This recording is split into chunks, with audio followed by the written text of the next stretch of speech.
a maioria das suas cartas. Espero que estejam muito bem. A querida senhora Bates, vou visitá-la amanhã e levar meus filhos. Eles ficam sempre tão felizes em ver meus filhos. E aquela excelente senhorita Bates. Pessoas tão verdadeiramente dignas. Como estão, senhor? Ora bem, minha querida, no geral. Mas a pobre senhora Bates teve um resfriado forte há cerca de um mês. Que pena! Mas os resfriados nunca foram tão comuns como neste outono. O Sr. Wingfield me disse que nunca os conheceu tão gerais ou intensos exceto quando era uma verdadeira influenza. Isso tem sido, em grande parte, o caso, minha querida, mas não na medida que você menciona. Perry diz que os resfriados têm sido muito comuns, mas não tão graves quanto ele frequentemente os conhece em novembro. Perry não considera a estação totalmente doente. Não sei que o Sr. Wingfield considere a estação muito doente, exceto, minha pobre criança.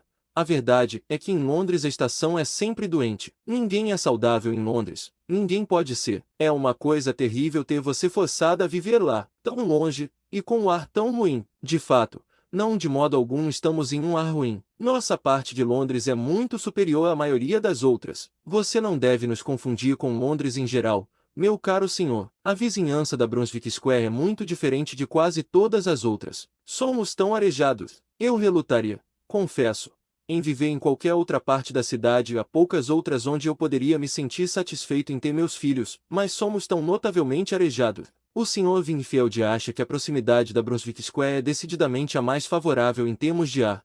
Minha querida, não é como Hartfield. Você faz o melhor que pode, mas depois de uma semana em Hartfield, todos vocês se tornam criaturas diferentes. Vocês não parecem os mesmos. Agora, não posso dizer que acho que qualquer um de vocês esteja com boa aparência no momento. Lamento ouvir isso, senhor, mas eu lhe asseguro que, exceto por aquelas pequenas dores de cabeça nervosas e palpitações das quais nunca fico totalmente livre em lugar algum, eu estou bem. E se as crianças estavam um pouco pálidas antes de irem para a cama, foi apenas porque estavam um pouco mais cansadas que o normal, por causa da viagem e da felicidade de virem. Espero que você ache melhor a aparência delas amanhã, pois lhe asseguro que o Sr. Wingfield me disse que não acreditava ter nos mandado embora em condições tão boas. Confio, pelo menos, que você não ache que o Sr. Knightley está com aparência de doente, voltando os olhos com ansiedade afetuosa para o marido. Média, minha querida, não posso lhe fazer elogios. Acho que o Sr. John Knightley está longe de parecer bem. Qual é o problema, senhor? Foi comigo que o senhor falou, exclamou o Sr. John Knightley, ao ouvir seu próprio nome. Sinto muito perceber, meu amor, que meu pai acha que você não parece bem, mas espero que seja apenas por estar um pouco cansada. Eu poderia ter desejado, no entanto, como você sabe, que você tivesse visto o Sr. Wingfield antes de sair de casa. Minha querida Isabela, exclamou ele apressadamente, por favor, não se preocupe com a minha aparência. Fique satisfeita cuidando e mimando a si mesma e às crianças,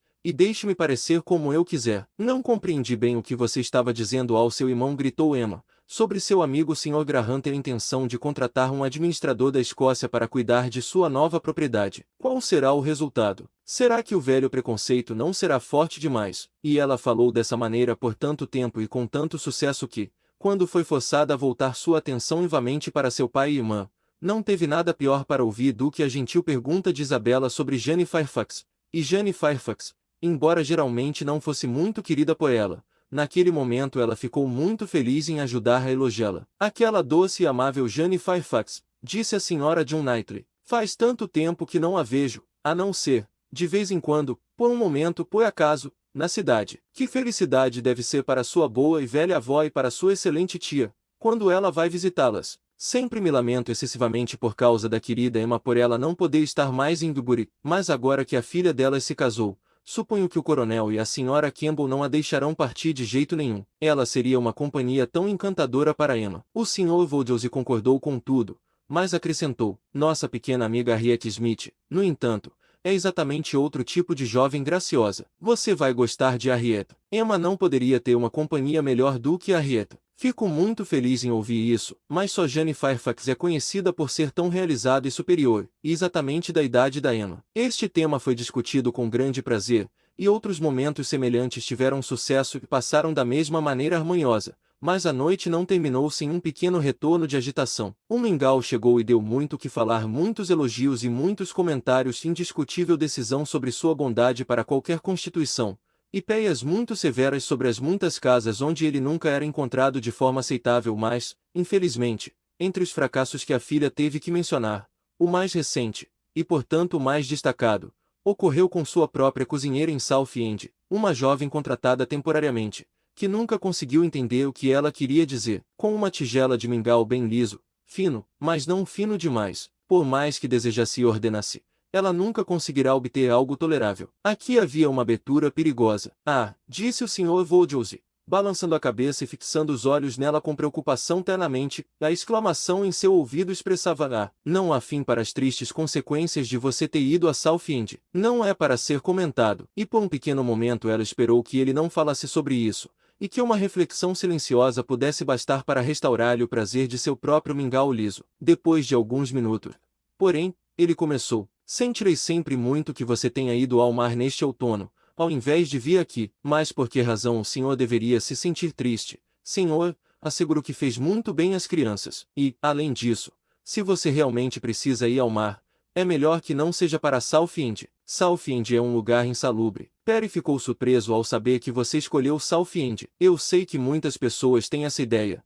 mas na verdade é um grande engano. Senhor, todos nós tivemos nossa saúde perfeitamente bem lá. Nunca sentimos o menor incômodo por causa da lama.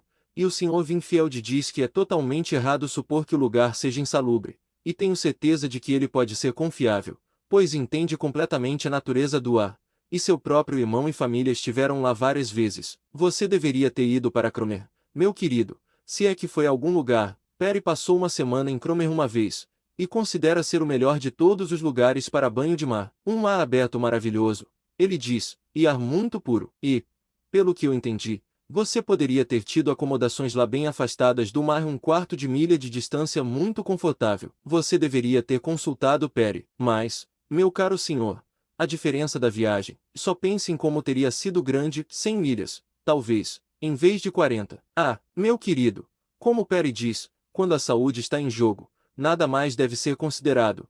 E se alguém precisa viajar, não há muita diferença entre 40 milhas e 100. É melhor não se mover de jeito nenhum.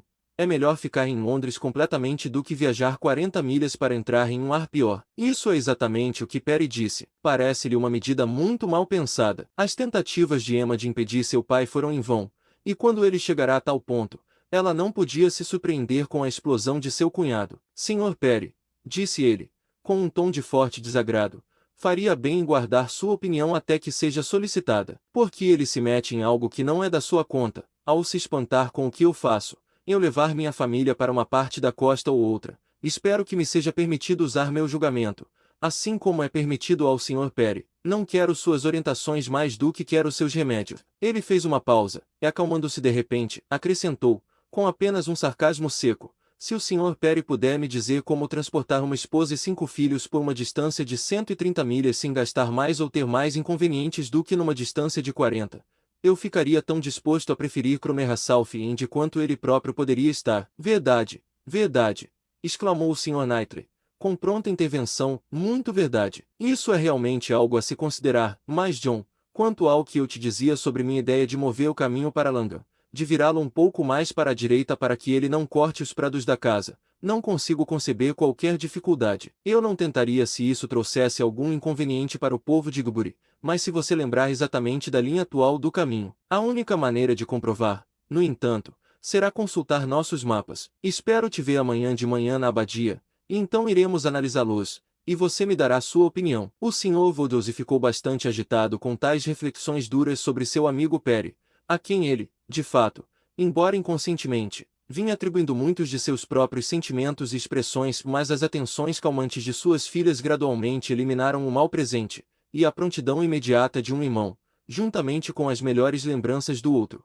impediram qualquer renovação dele. Capítulo 13. Dificilmente poderia haver criatura mais feliz no mundo do que a Sra. John Knightley, nesta curta visita a Hatfield, passeando todas as manhãs entre seus velhos conhecidos com seus 5 filhos, e conversando sobre o que tinha feito todas as noites com seu pai e irmã. Ela não tinha nada a desejar, exceto que os dias não passassem tão rapidamente. Foi uma visita encantadora, perfeita por ser muito breve. Em geral, suas noites eram menos ocupadas com amigos do que suas manhãs, mas um compromisso completo para o jantar, ainda por cima fora de casa, era inevitável, mesmo no Natal. O Sr. Weston não aceitava um não. Todos deveriam jantar na casa dos Randalls em um dia. Até mesmo o Sr. Woodhouse foi convencido a pensar que isso era possível, em vez de uma divisão da companhia. Como todos eles seriam transportados, ele teria criado uma dificuldade se pudesse, mas como a carruagem e os cavalos de seu filho e filha estavam de fato em Hartfield, ele não conseguia fazer mais do que uma simples pergunta sobre isso.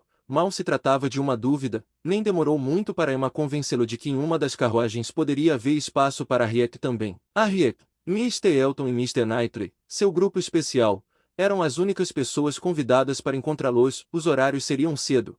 Assim como o número de pessoas seria pequeno, os hábitos e inclinações de Mr. Woodhouse sendo consultados em tudo. Na véspera deste grande evento, pois era realmente um grande evento que o Sr. Woodhouse jantasse fora, no dia 24 de dezembro, Harriet havia passado o dia em Hartfield, e voltou para casa tão indisposta com um resfriado que, não fosse o seu próprio desejo sincero de ser cuidada pela Sra. Goddard, Emma não teria consentido que ela deixasse a casa. Emma foi visitá-la no dia seguinte e encontrou seu destino já traçado quanto a Randalls. Ela estava muito febril e com forte dor de garganta. A Sra. Goddard estava cheia de cuidados e afeto. O Sr. Perry era mencionado, e a própria Harriet estava demasiado doente e abatida para resistir à autoridade que a excluía desse encantador compromisso.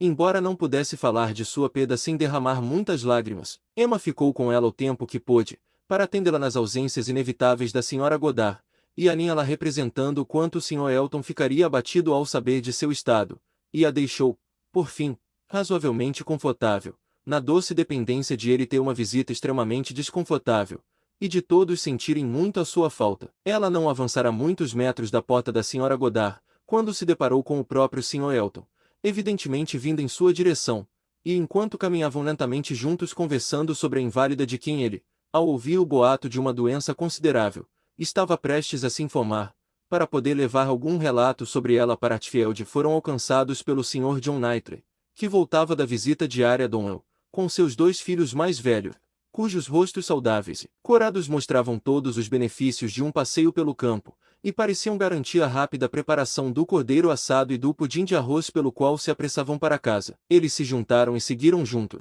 Emma estava apenas descrevendo a natureza da queixa de sua amiga, uma garganta muito inflamada, com muito calor no corpo, um pulso rápido e fraco, etc. E ela lamentou saber por meio da Sra. Goddard que Harriet estava propensa a difteria muito grave, e frequentemente a havia alarmado com isso. O Sr. Elton parecia estar completamente alarmado com a situação, exclamando: "Dor de garganta, espero que não seja contagiosa, espero que não seja de um tipo putrefato e infeccioso." Perry a viu, de fato. "Você deveria cuidar de si mesma tanto quanto de sua amiga. Deixe-me suplicar para que você não corra risco."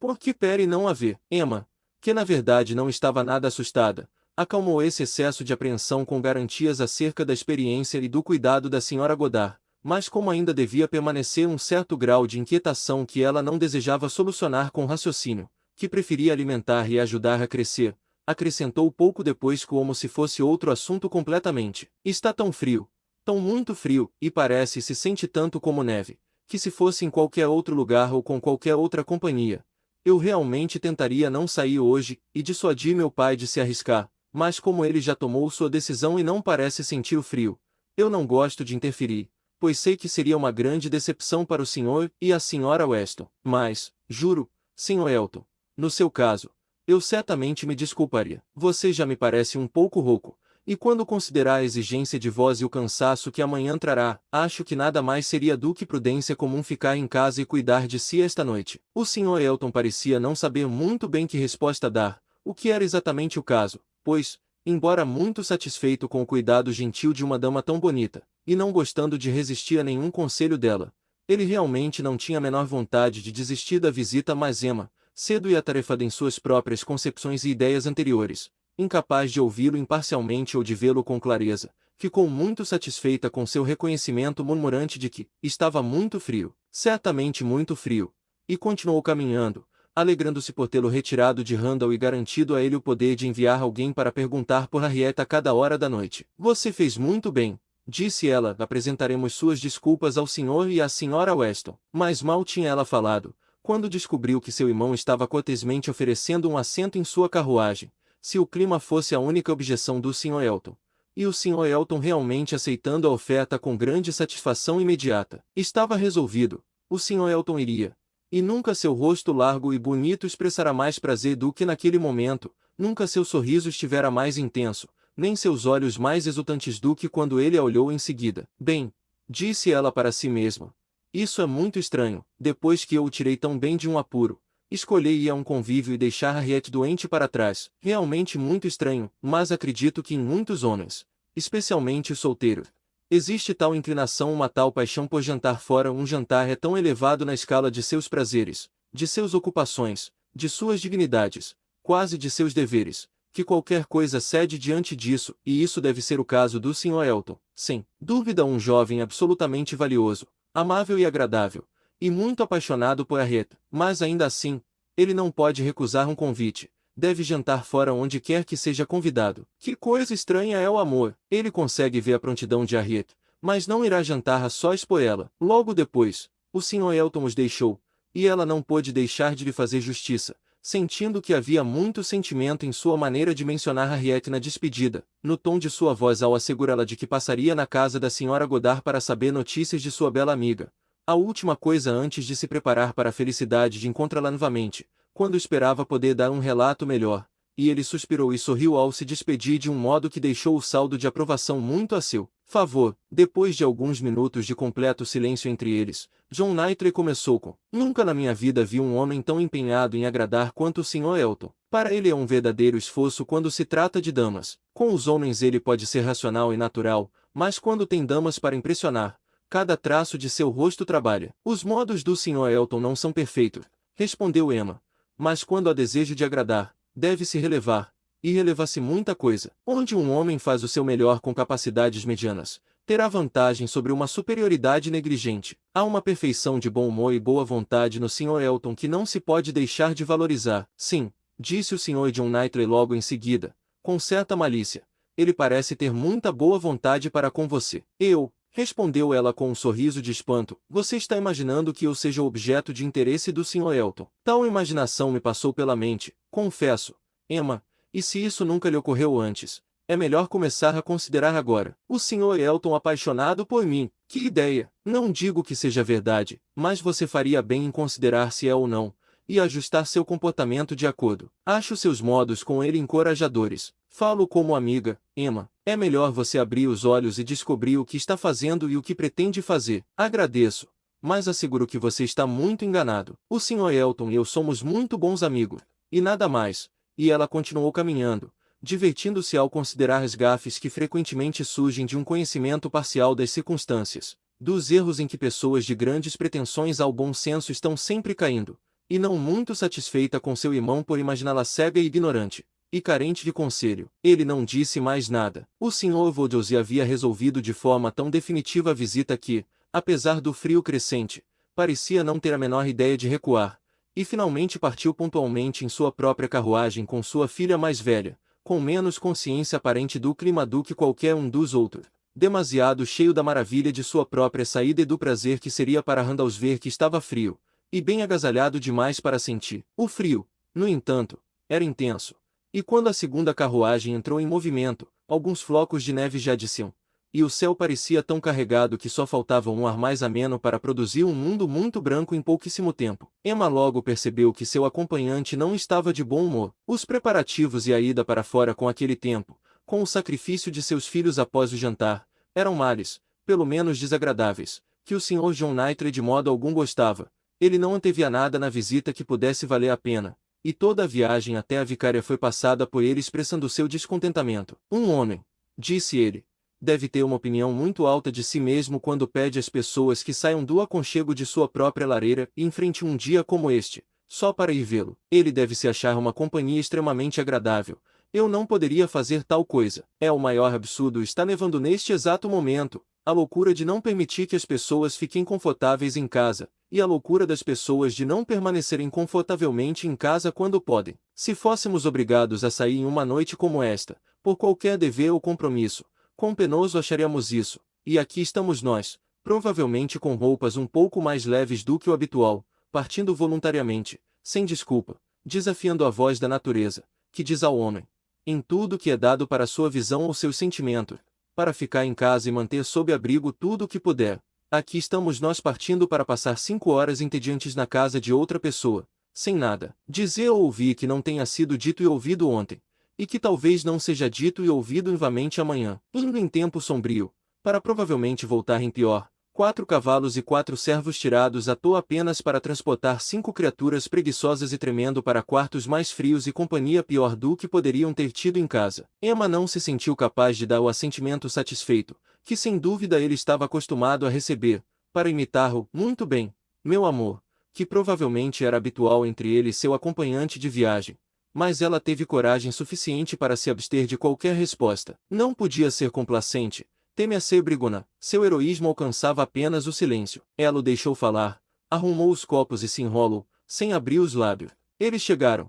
A carruagem virou, o degrau foi baixado, e o Sr. Elton, elegante, de preto e sorridente, estava com eles instantaneamente. Emma pensou com prazer em alguma mudança de assunto. O Sr. Elton era toda obrigação e cordialidade, ele estava tão alegre em suas gentilezas, de fato, que ela começou a pensar que ele devia ter recebido um relato diferente sobre a Harriet do que havia chegado até ela. Ela havia enviado a mensagem enquanto se arrumava, e a resposta havia sido, mais ou menos, não melhor. Meu relatório da Sra. Goddard, disse ela em seguida, não foi tão agradável quanto eu esperava, não melhor foi a minha resposta. O rosto dele se alongou imediatamente, e sua voz assumiu um tom sentimental ao responder. Oh, não fico triste em descobrir, estava quase lhe dizendo que, quando passei pela porta da Sra. Goddard, o que fiz como última coisa antes de voltar para me vestir, me disseram que a senhorita Smith não estava melhor, de modo algum melhor, na verdade pior. Muito triste e preocupado tinha me iludido pensando que ela deveria estar melhor após tal cordial que eu sabia que havia sido dado a ela pela manhã. Emma sorriu e respondeu, minha visita foi útil para a parte nervosa de sua doença, espero, mas nem mesmo eu posso fazer desaparecer uma dor de garganta. É realmente um resfriado muito forte. O Sr. Perry esteve com ela, como você provavelmente ouviu. Sim, eu imaginei, quer dizer, eu não. Ele já está acostumado com ela nessas queixas, e espero que amanhã de manhã nos traga a ambos um relatório mais confortável. Mas é impossível não sentir preocupação. Que perda triste para nosso grupo hoje. Terrível, exatamente isso. De fato, sentiremos falta dela a cada momento. Isso foi muito apropriado. O suspiro que o acompanhou foi realmente estimável, mas deveria ter durado mais. Emma ficou um tanto alarmada quando apenas meio minuto depois ele começou a falar de outras coisas, e com uma voz de grande vivacidade e prazer. Que excelente aparelho, disse ele. O uso de uma pele de carneiro para carruagens. Como a tornam confortável. Impossível sentir frio com tais precauções. As invenções dos dias modernos realmente tornaram a carruagem de um cavalheiro perfeitamente completa. Estamos tão protegidos e resguardados das intempéries, que nenhuma brisa consegue entrar sem permissão. O tempo se torna absolutamente irrelevante. Está uma tarde muito fria, mas nesta carruagem não sentimos nada disso. Ah, está nevando um pouco. Vejo, sim, disse John Knightley, e acho que teremos bastante disso. Clima de Natal, observou o Sr. Elton, muito apropriado à época. E extremamente afortunados podemos nos considerar por não ter começado ontem.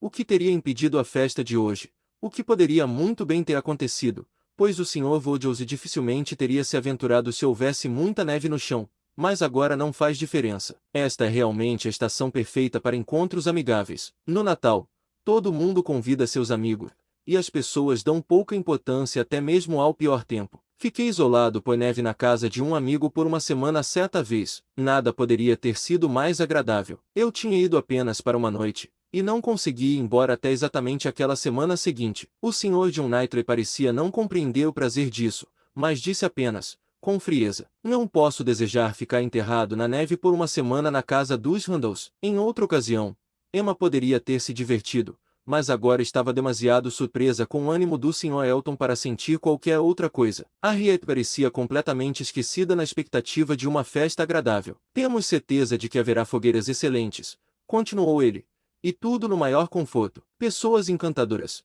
O Sr. e a Sra. Weston. A Sra. Weston de fato é indescritível em seus méritos, e ele é exatamente o que se valoriza. Tão hospitaleiro, e tão amante da companhia. Será uma pequena reunião, mas onde pequenas reuniões são selecionadas, talvez sejam as mais agradáveis de todas. A sala de jantar do Sr. Weston não acomoda mais de 10 pessoas confortavelmente, e, pelo meu lado, eu preferiria, em tais circunstâncias, faltar por duas do que ultrapassar por duas. Acho que você concordará comigo, Virando-se com um ar suave para Emma, acho que certamente terei sua aprovação, embora o Sr. Knightley talvez, por estar acostumado às grandes reuniões de Londres, não compreenda totalmente nossos sentimentos. Eu não sei nada sobre os grandes bailes de Londres, senhor, e eu nunca janto com ninguém. De fato, num tom de admiração e piedade, eu não fazia ideia de que a lei fosse um escravo tão grande. Bem, senhor, chegará o momento em que você será recompensado por tudo isso, quando terá pouco trabalho e grande prazer. Meu primeiro prazer, respondeu John Knightley, enquanto passavam pelo portão de ferro, será encontrar-me seguro em Hartfield novamente. Capítulo 14. Alguma mudança de semblante era necessária para cada cavalheiro ao entrarem na sala de visitas da Sra. Weston. O Sr. Elton devia compor suas expressões alegres, e o Sr. John Knightley dispersar seu mau humor. O Sr. Elton devia sorrir menos, e o Sr. John Knightley mais, para se adequarem ao lugar, e apenas Emma podia ser como a natureza a inspirava, e mostrar-se exatamente tão feliz quanto era. Para ela, estar com os Westons era um verdadeiro prazer. O Sr. Weston era um grande favorito, e não havia criatura no mundo com quem ela falasse com tanta franqueza quanto com sua esposa. Não havia ninguém a quem ela contasse, com tamanha convicção de ser ouvida e compreendida, de ser sempre interessante e sempre inteligível, os pequenos assuntos, arranjos, perplexidades e prazeres de seu pai e de si mesma. Ela não podia dizer nada sobre Hartfield, sobre o qual a Sra. Weston não tinha uma preocupação viva, e meia hora de comunicação ininterrupta de todas aquelas pequenas questões das quais depende a felicidade diária da vida privada, foi uma das primeiras satisfações para ambas. Isso era um prazer que talvez toda a visita do dia não pudesse proporcionar, que certamente não pertencia à meia hora presente, mas à simples visão da Sra. Weston, seu sorriso, seu toque. Sua voz era reconfortante para Emma, e ela decidiu pensar o mínimo possível nas esquisitices do Sr. Elton, ou em qualquer outra coisa desagradável, e aproveitar ao máximo tudo o que fosse agradável. O infortúnio do resfriado de Harriet já tinha sido bem discutido antes da sua chegada. O Sr. Voulges tinha se acomodado com segurança tempo suficiente para contar a história disso, além de toda a história de sua própria chegada e de Isabela, e de Emma que estava para vir, e de fato acabará de chegar ao fim de sua satisfação pelo fato de James viver sua filha, quando os outros apareceram, e a Sra. Weston, que tinha estado quase totalmente ocupada com suas atenções a ele, pôde se afastar e dar as boas-vindas à sua querida Emma. O projeto de Emma de esquecer o Sr. Elton por um tempo a deixou bastante triste ao perceber, quando todos haviam tomado seus lugares, que ele estava perto dela. A dificuldade era grande em afastar de sua mente a estranha insensibilidade dele em relação a Harriet, enquanto ele não apenas se sentava ao seu lado, mas continuava a impor seu semblante feliz à sua atenção e a dirigir-se a ela com solicitude em todas as ocasiões. Em vez de esquecê-lo, seu comportamento era tal que ela não podia evitar a sugestão interna de: pode realmente ser como meu irmão imaginou. É possível que este homem esteja começando a transferir seus afetos de Harriet para mim? É absurdo e insuportável. Ainda assim, ele ficava tão ansioso que ela estivesse perfeitamente aquecida, tão interessado em seu pai, e tão encantado com a Sra. Weston, e por fim, começava a admirar seus desenhos com tanto zelo e tão pouco conhecimento que parecia terrivelmente com o pretendente, e exigia dela algum esforço para preservar sua boa educação. Por seu próprio bem, ela não podia ser rude, e pelo bem de Harriet, na esperança de que tudo ainda terminasse bem, ela era até positivamente cordial, mas era um esforço, especialmente porque algo estava acontecendo entre os outros, no momento mais esmagador das bobagens do Sr. Elton, que ela particularmente desejava ouvir. Ela ouviu o suficiente para saber que o Sr. Weston estava dando algumas informações sobre seu filho, ouviu as palavras "meu filho" e "Frank" e "meu filho" repetidas várias vezes, a partir de algumas outras meias sílabas. Suspeitou fortemente que ele estava anunciando uma visita antecipada de seu filho, mas antes que ela pudesse acalmar o Sr. Elton, o assunto já tinha sido tão completamente superado que qualquer pergunta de retomada por parte dela teria sido constrangedora. Aconteceu que, apesar da resolução de Emma de nunca se casar, havia algo no nome, na ideia de Mr. Frank Churchill, que sempre a interessava. Ela frequentemente pensava, especialmente desde o casamento de seu pai com Miss Taylor, que, se fosse se casar, ele era a pessoa certa para ela em idade, caráter e condição. Ele parecia, por essa ligação entre as famílias, praticamente pertencer a ela. Não podia deixar de supor que seria um casamento que todos que os conheciam deveriam considerar. Que o Sr. e a Sra. Weston tinham pensado nisso, ela estava muito convencida, e embora não tivesse intenção de se deixar influenciar por ele, ou por qualquer outra pessoa, a abrir mão de uma situação que ela acreditava ser mais cheia de benefícios do que qualquer outra que pudesse trocar, Ela tinha uma grande curiosidade de vê-lo, uma intenção decidida de achá-lo agradável, de ser apreciada por ele até certo ponto, e uma espécie de prazer na ideia de eles serem vistos como um casal na imaginação dos amigos. Com tais sensações, as corteses atenções do Sr. Elton eram terrivelmente inoportunas, mas ela tinha o consolo de parecer muito educada, enquanto se sentia muito irritada, e de pensar que o restante da visita não poderia passar sem que a mesma informação fosse trazida vivamente à tona, ou seu conteúdo, pelo sincero Sr. Weston. E assim se provou, pois, ao ser felizmente liberada do Sr. Elton e acomodada junto ao Sr. Weston, no jantar, ele aproveitou o primeiro intervalo nos cuidados com a hospitalidade, o primeiro momento de folga do prato de carneiro, para lhe dizer: queremos apenas mais 2 para que seja o número certo. Eu gostaria de ver mais 2 aqui, sua amável amiguinha, senhorita Smith, e meu filho, e então eu diria que estaríamos completos. Acredito que você não me ouviu dizendo aos outros na sala de visitas que estamos esperando pelo Frank. Recebi uma carta dele esta manhã, e ele estará conosco dentro de 2 semanas. Emma falou com um grau muito apropriado de prazer, e concordou plenamente com sua proposta de que o Sr. Frank Churchill e a senhorita Smith completassem o grupo. Ele tem querido nos visitar, continuou o Sr. Weston. Desde setembro todas as cartas estão cheias disso, mas ele não pode administrar seu próprio tempo. Ele tem aqueles que precisa agradar, e que, entre nós, às vezes só são satisfeitos com muitos sacrifícios. Mas agora não tenho dúvida de que o verei aqui por volta da segunda semana de janeiro. Que grande prazer será para você! E a Sra. Weston está tão ansiosa para conhecê-lo, que deve estar quase tão feliz quanto você. Sim, ela estaria, mas ela acha que haverá outro adiamento. Ela não depende da vinda dele tanto quanto eu dependo, mas ela não conhece os convidados tão bem quanto eu. O caso, veja, mas isso fica só entre nós. Eu não disse uma palavra sobre isso na outra sala. Há segredos em todas as famílias, você sabe. O caso é que um grupo de amigos está convidado para visitar Enscombe em janeiro, e a vinda de Frank depende de eles serem adiados. Se eles não forem adiados, ele não pode se mover, mas eu sei que serão, porque é uma família que uma certa senhora, de alguma importância, em Enscombe, tem uma antipatia particular, e embora se ache necessário convidá-los uma vez a cada 2 ou 3 anos,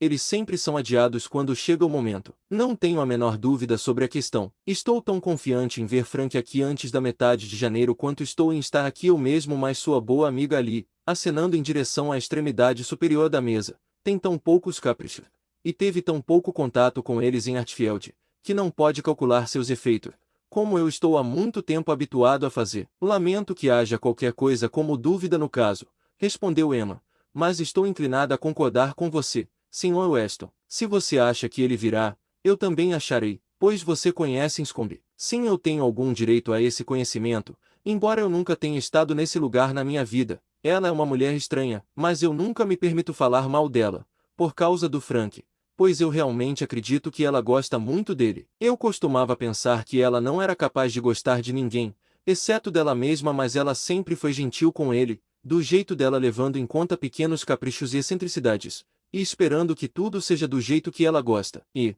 na minha opinião, não é pouco mérito para ele, o fato de despertar tanto afeto, pois, embora eu não diga isso a mais ninguém, ela não tem mais coração que uma pedra para as pessoas em geral, e tem um temperamento infernal. Emma gostou tanto do assunto que começou a falar sobre ele com a Sra. Weston, logo depois de se mudarem para a sala de estar, desejando-lhe felicidades, mas observando que sabia que o primeiro encontro deveria ser um pouco assustador. A Sra. Weston concordou, mas acrescentou que ficaria muito feliz em ter a certeza de passar pela ansiedade de um primeiro encontro no momento combinado, pois não posso depender de ele vir. Não posso ser tão otimista quanto o Sr. Weston. Tenho muito medo de que tudo acabe em nada. O Sr. Weston, eu arrisco dizer, deve ter lhe contado exatamente como a situação está. Sim, parece depender de nada além do mau humor da Sra. Churchill, que eu imagino ser a coisa mais certa do mundo. Minha Emma, respondeu a Sra. Weston, sorrindo.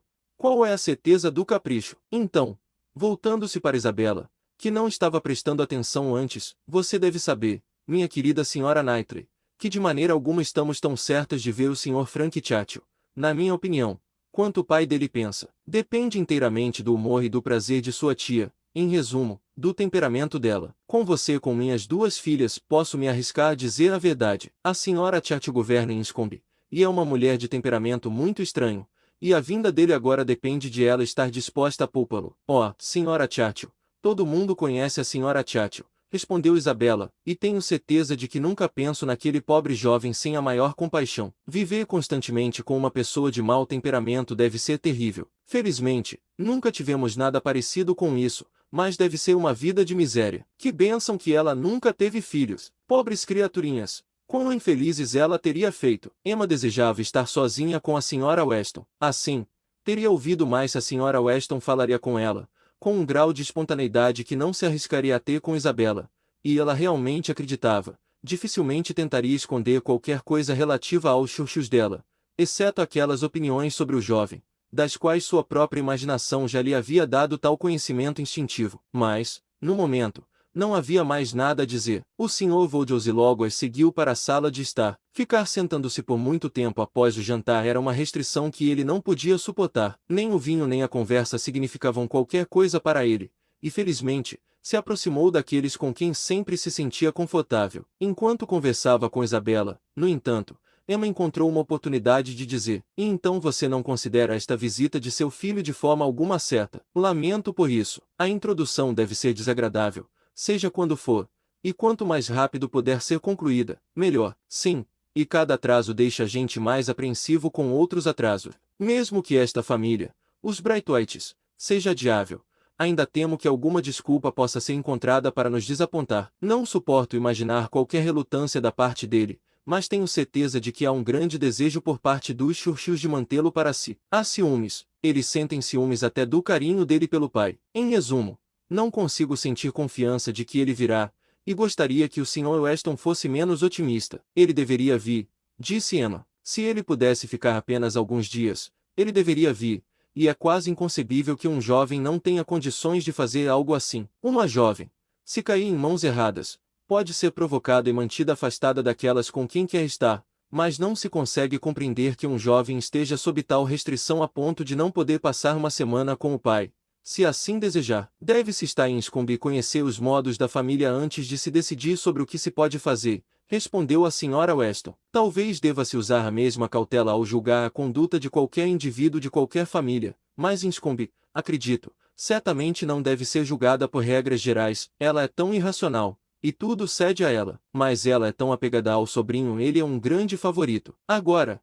de acordo com a minha ideia sobre a Sra. Chatfield, seria mais natural que, enquanto ela não faz nenhum sacrifício pelo conforto do marido, a quem deve tudo, enquanto exerce caprichos incessantes sobre ele, ela fosse frequentemente governada pelo sobrinho, a quem não deve absolutamente nada. Minha querida Emma, não finja, com seu temperamento doce, entender um temperamento ruim, ou impor regras sobre ele. Você deve deixá-lo seguir seu próprio caminho. Não tenho dúvidas de que, às vezes, ele tenha considerável influência, mas pode ser perfeitamente impossível para ele saber antecipadamente quando isso ocorrerá. Emma ouviu e então disse calmamente: "Não ficarei satisfeita, a menos que ele venha. Ele pode ter grande influência em alguns pontos", continuou Mrs. Weston, "e em outros, muito pouca, e entre aqueles nos quais ela está além de seu alcance. É muito provável que esta mesma circunstância de ele se afastar deles para nos visitar esteja incluída." Capítulo 15. O Sr. Vouldrose logo estava pronto para seu chá, e quando tomou o chá, estava completamente pronto para ir para casa,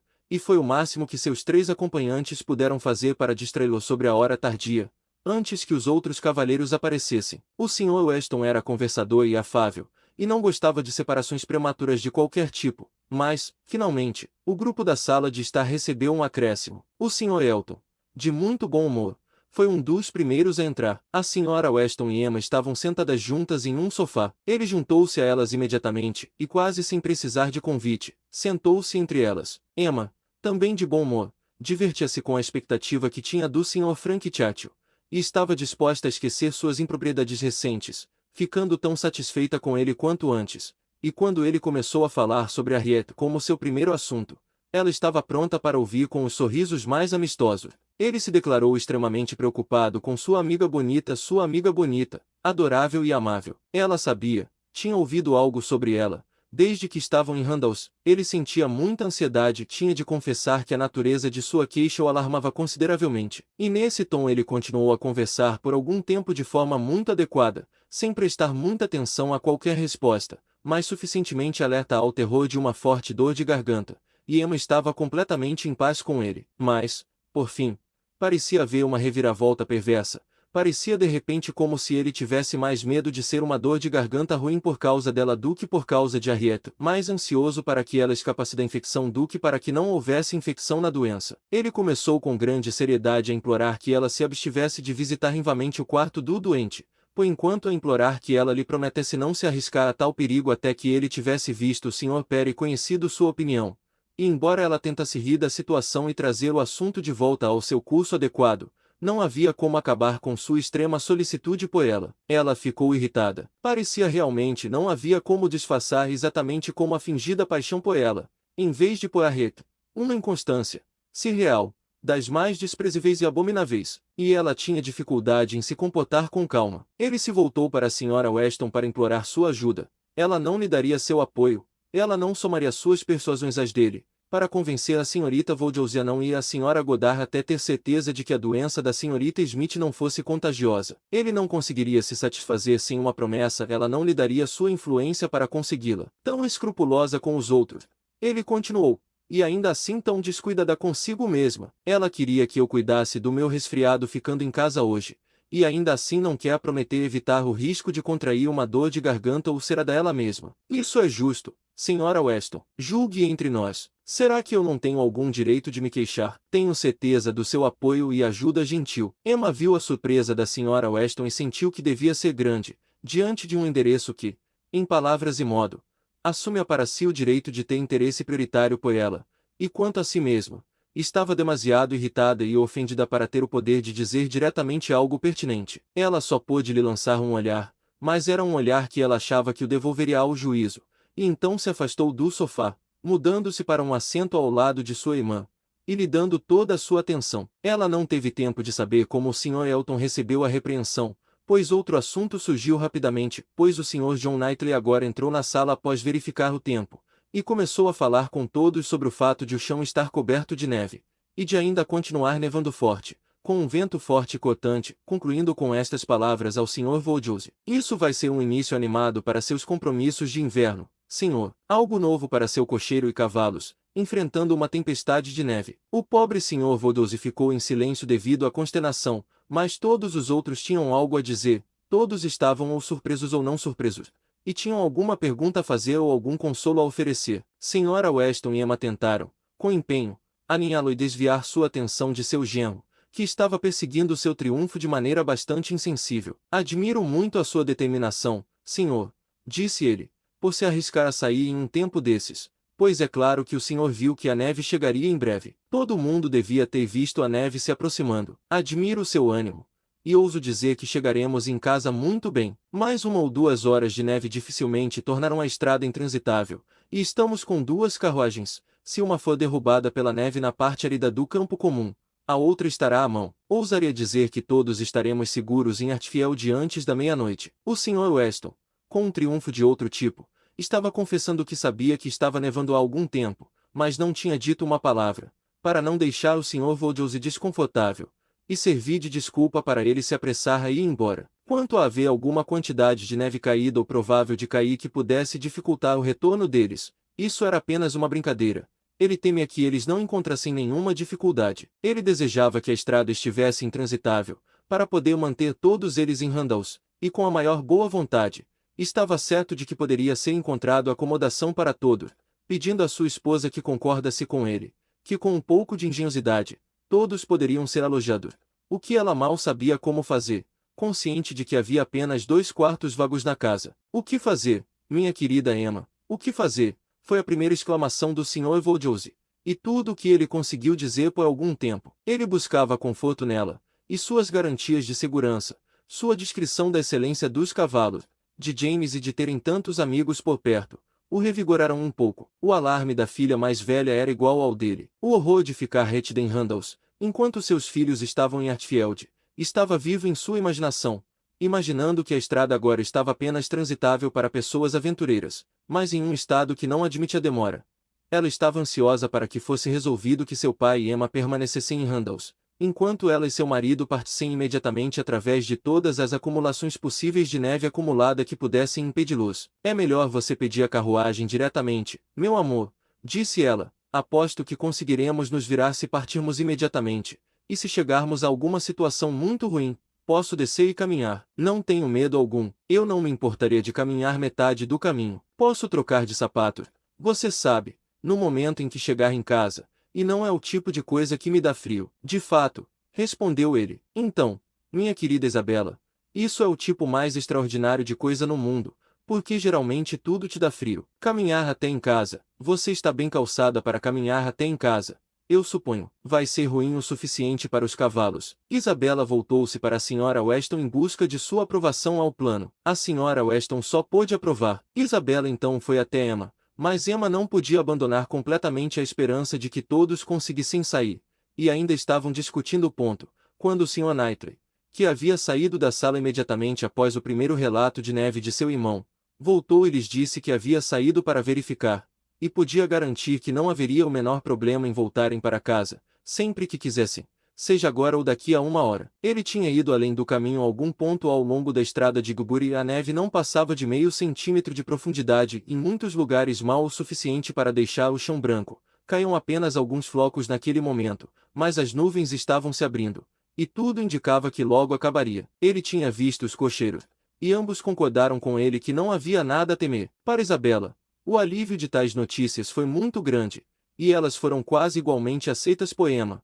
por causa de seu pai, que imediatamente ficou o mais tranquilo possível dentro dos limites de sua natureza nervosa, mas o alarme que havia sido criado não pôde ser acalmado de modo a permitir qualquer conforto para ele enquanto permanecesse em Randalls. Ele estava convencido de que não havia perigo imediato em voltar para casa, mas nenhuma garantia podia convencê-lo de que era seguro ficar, e enquanto os outros estavam, de várias formas, incentivando e recomendando, Mr. Knightley e Emma decidiram em poucas sentenças assim: seu pai não vai ficar tranquilo porque você não vai. Estou pronta, se os outros estiverem. Quer que eu toque a campainha? Sim, toque. E o sino tocou, e as carruagens foram reservadas. Mais alguns minutos, e Emma esperava ver um companheiro problemático depositado em sua própria casa, para se recuperar e se acalmar, e o outro recuperar o ânimo e a felicidade quando esta visita de dificuldades terminasse. A carruagem chegou, e o Sr. Voldose, sempre o primeiro a quem se dava atenção nessas ocasiões, foi cuidadosamente acompanhado até a sua própria pelo Sr. Knightley e pelo Sr. Weston, mas nada do que qualquer um deles pudesse dizer conseguiu impedir algum alarme ao ver a neve que realmente caíra,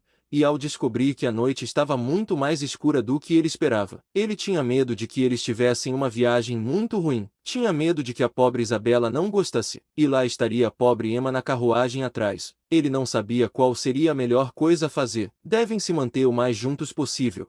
E James foi advertido e instruído a ir bem devagar e esperar pela outra carruagem. Isabela entrou depois do pai John Knightley, esquecendo-se de que não pertencia ao grupo deles. Entrou depois de sua esposa de forma muito natural, de modo que Emma percebeu, ao ser escoltada e seguida até a segunda carruagem pelo Sr. Elton, que a porta seria legalmente fechada para eles e que teriam um passeio a sós. Não seria estranheza momentânea, seria mais um prazer. Antes das suspeitas deste mesmo dia, ela poderia ter falado com ele sobre Harriet, e os 3/4 de milha teriam parecido apenas mas agora, ela teria preferido que isso não tivesse acontecido. Ela acreditava que ele tinha bebido vinho demais do bom vinho do Sr. Weston, e tinha certeza de que ele gostaria de falar bobagens. Para contê-lo o máximo possível, por seus próprios modos, ela estava imediatamente se preparando para falar com calma e gravidade requintadas sobre o tempo e a noite, mas mal começara. Mal haviam passado pelo portão de varredura e se juntado a outra carruagem, quando ela viu seu assunto interrompido, sua mão agarrada à sua atenção exigida, e o Sr. Elton realmente fazendo uma grande demonstração de amor por ela, aproveitando-se da preciosa oportunidade, declarando sentimentos que já deviam ser bem conhecidos, esperando temendo a adoração pronto para morrer se ela o recusasse, mas se encantando com a ideia de que seu ardente apego, amor incomparável e paixão sem igual não poderiam deixar de ter algum efeito, e resumindo, muito decidido a ser seriamente aceito o quanto antes. Realmente foi assim, sem escrúpulos, sem pedir desculpas, sem muita aparente timidez. O Sr. Elton, o amante de Harriet, declarava-se seu namorado. Ela tentou detê-lo, mas em vão. Ele continuava, e dizia tudo. Por mais irritada que estivesse, o pensamento do momento a fez decidir-se a se conter quando falasse. Ela sentia que metade daquela loucura devia ser bebedeira, e por isso podia esperar que pertencesse apenas à hora que passava. Assim, com uma mistura de seriedade e brincadeira, que ela esperava combinar melhor com seu estado meio a meio. Ela respondeu: estou realmente muito espantada, Sr. Elton. Isso para mim, você se esquece de si mesmo, me toma por minha amiga. Qualquer recado para a Srta. Smith ficarei feliz em entregar, mas nada mais sobre isso para mim. Por favor, Srta. Smith, recado para a Srta. Smith. O que ela poderia possivelmente querer dizer? E ele repetiu suas palavras com tamanha firmeza no tom, tal pretensão vaidosa de espanto, que ela não pôde deixar de responder rapidamente: Sr. Elton, este é o comportamento mais extraordinário, e só consigo explicar de uma maneira. Você não está você mesmo, ou não poderia falar nem comigo, nem sobre a Harriet, de tal forma. Controle-se o suficiente para não dizer mais nada, e eu vou tentar esquecer. Mas o Sr. Elton só havia bebido vinho o suficiente para elevar seu ânimo, de maneira nenhuma para confundir seu intelecto. Ele conhecia perfeitamente seu próprio significado, e tendo protestado calorosamente contra sua suspeita como extremamente prejudicial, e tocado levemente em seu respeito por Miss Smith como amiga dela, mas reconhecendo sua surpresa pelo fato de Miss Smith ter sido mencionada, retomou o assunto de sua própria paixão e foi muito insistente por uma resposta favorável. Como ela pensava menos sobre sua embriaguez, pensava mais sobre sua inconstância e presunção, e com menos esforços para ser educada, respondeu: é impossível para mim duvidar por mais tempo. Você se fez claro demais, Sr. Elton. Minha surpresa vai muito além de qualquer coisa que eu possa expressar. Após tal comportamento, como que testemunhei durante o último mês, com a Srta. Smith, tais atenções que eu estava acostumada a observar diariamente vi agora se dirigir a mim dessa forma. Isso é uma instabilidade de caráter, de fato, que eu não supunha ser possível. Acredite em mim, senhor. Estou muito, muito longe de ficar satisfeita por ser objeto de tais declarações. Céus! Exclamou o Sr. Elton. Que pode ser o significado disso? Srta. Smith, nunca pensei na Srta. Smith em toda a minha existência, nunca lhe prestei nenhuma atenção, senão como sua amiga, nunca me importei se ela estava viva ou morta, senão como sua amiga. Se ela pensou de outra forma, foram seus próprios desejos que a enganaram, e eu sinto muito, muito mesmo mais. Srta. Smith, de fato, Srta. Woodhouse, quem pode pensar na Srta. Smith, quando a Srta. Woodhouse está por perto? Não. Juro que não há instabilidade de caráter. Pensei somente em você. Protesto contra ter prestado a menor atenção a qualquer outra pessoa. Tudo o que disse ou fiz, nas últimas semanas, teve como único objetivo marcar minha adoração por você. Você realmente não pode duvidar disso. Seriamente, não. Com um sotaque que deveria soar insinuante, tenho certeza de que você me viu e me entendeu. Seria impossível dizer o que Emma sentiu ao ouvir isso. Qual de todas as suas sensações desagradáveis estava no auge? Ela estava tão completamente dominada que não pôde responder imediatamente, e 2 momentos de silêncio sendo incentivo suficiente para o estado de ânimo confiante do Sr. Elton. Ele tentou segurar sua mão vivamente, enquanto exclamava alegremente: encantadora Srta. Woodhouse, permita-me interpretar este silencioso momento interessante. Ele confessa que você já me entende há muito tempo. Não, senhor, gritou Emma. Isso não confessa tal coisa. Longe de ter compreendido você por muito tempo, estive num engano completo com relação aos seus sentimentos, até este momento. Quanto a mim mesma, lamento muito que você tenha dado vazão a quaisquer sentimentos. Nada poderia estar mais longe dos meus desejos. Seu apego à minha amiga Harriet e sua perseguição a ela. Perseguição, ao que parece, me deu grande prazer, e eu tenho desejado muito sinceramente o seu sucesso. Mas, se eu tivesse suposto que ela não fosse o motivo de sua atração por Hatfield, certamente teria pensado que você havia julgado mal ao tornar suas visitas tão frequentes. Devo acreditar que você nunca buscou se recomendar particularmente à Srta. Smith, que você nunca pensou seriamente nela. Nunca, senhora, ele exclamou, ofendido por sua vez. Nunca, asseguro-lhe. Estou seriamente pensando na Srta. Smith. A Srta. Smith é uma moça muito boa, e eu ficaria feliz em vê-la bem estabelecida. Desejo-lhe tudo de melhor, e sem dúvida, há homens que talvez não se importassem de cada um tem seu nível, mas, quanto a mim, não estou, acho eu, tão perdido assim. Não preciso desesperar-me totalmente por uma aliança igual, a ponto de me dirigir à Srta. Smith. Não, senhora, minhas visitas a Hatfield foram somente para você, e o incentivo que recebi. Encorajamento, eu lhe dou encorajamento, senhor.